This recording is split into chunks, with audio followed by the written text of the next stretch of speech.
service. Charleston has issued a severe thunderstorm warning for portions of Bryan County in southeastern Georgia, Chatham County.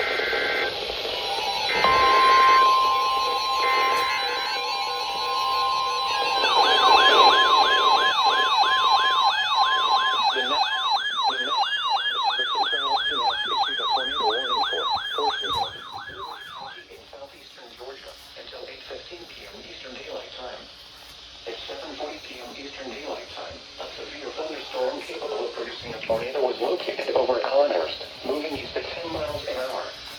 Hazard, tornado. Source, radar indicated rotation. Impact, flying debris will be dangerous to those caught without shelter. Mobile homes will be damaged or destroyed. Damage to roofs, windows, and vehicles will occur. Tree damage is likely. Locations impacted include Hinesville, McIntosh, Walkerville, Riceboro, Flemington, Allenhurst, Screven Fork, and Live Oak. Move to an interior room on the lowest floor of a well-built building away from windows. If you are outdoors, in a mobile home, or in a vehicle, move to the closest substantial shelter and protect yourself from flying debris. Heavy rainfall is hiding this tornado. Do not wait to see or hear the tornado. Take cover now.